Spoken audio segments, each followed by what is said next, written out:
Welcome to Kutch time. Today is October 26, 2025. The Detroit Pistons have just beat the Boston Celtics 119 to 113. The Pistons found themselves in an early deficit of 17 points in the first quarter after the Celtics came out pressing on defense and pushing the ball on offense. The Pistons were not prepared for this, and it let the Boston Celtics come to an early lead with easy shots to the bucket and very hard misses by the Pistons. They couldn't get anything going on offense. They looked uncomfortable. The Celtics had their game plan and it was working well.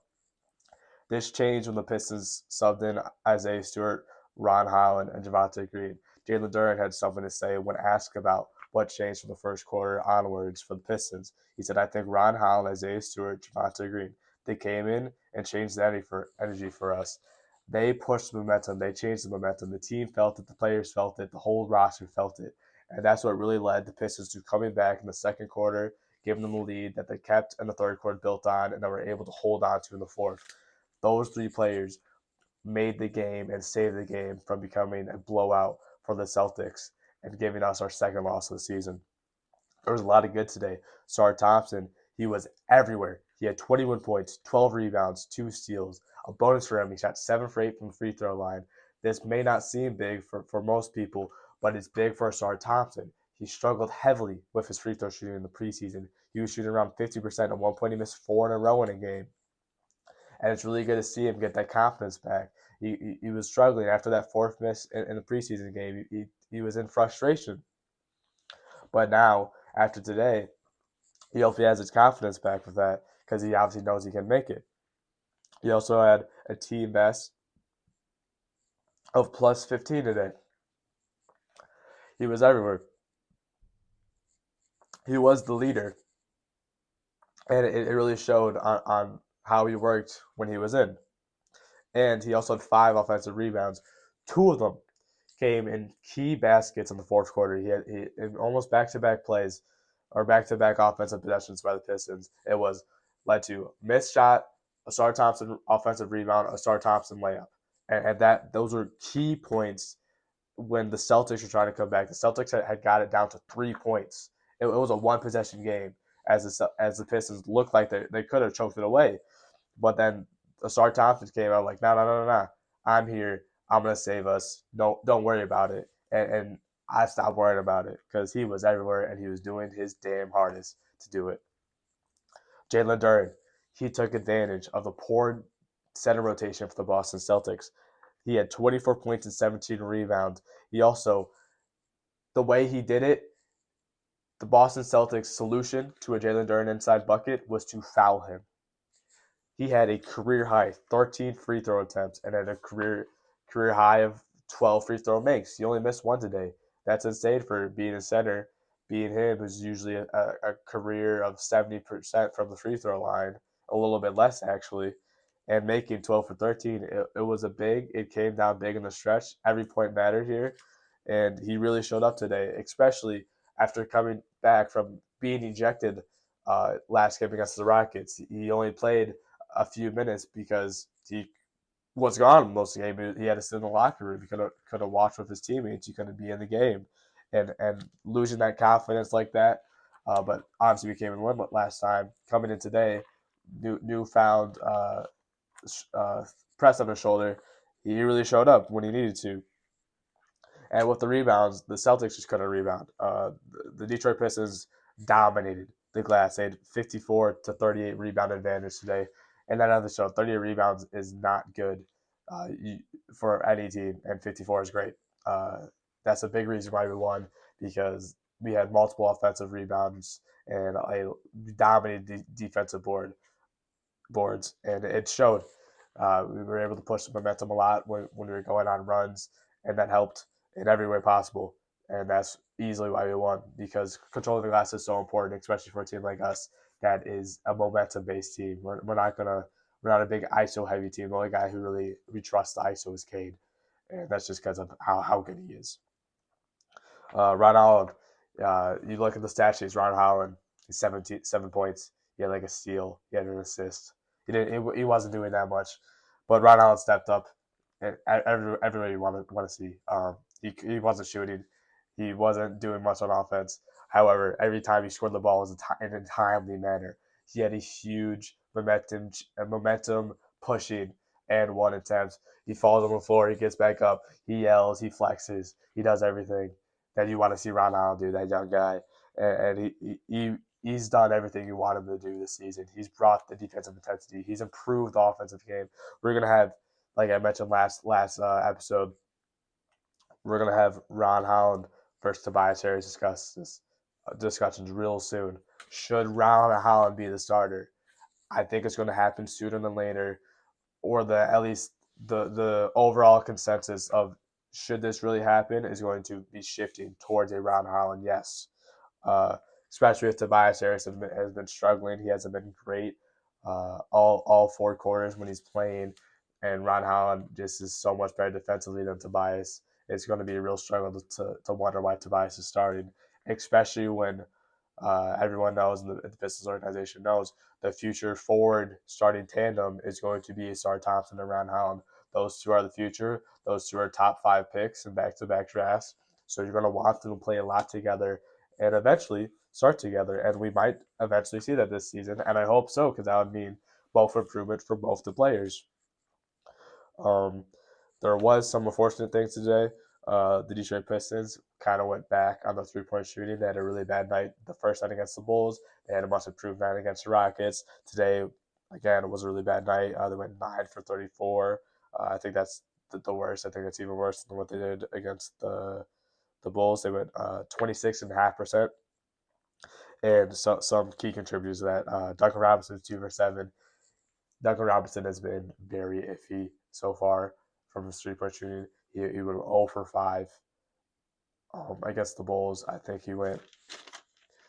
believe he went 4 for 5 from 3.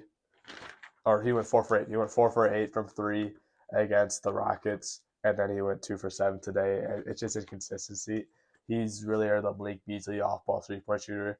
And you can't have him missing some wide open shots like he has, and you just can't have him missing like he has. You need more consistency from him to keep the defensive pressure that he brings and his whole reason for signing him for him.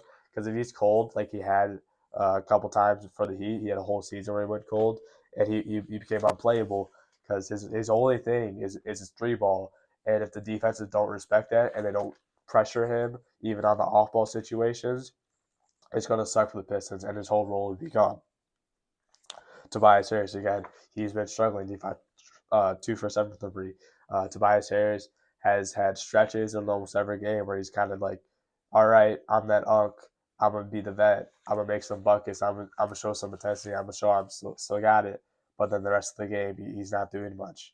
There's a lot of times he's a kick out in the corner. He has a pretty open 3 and he misses.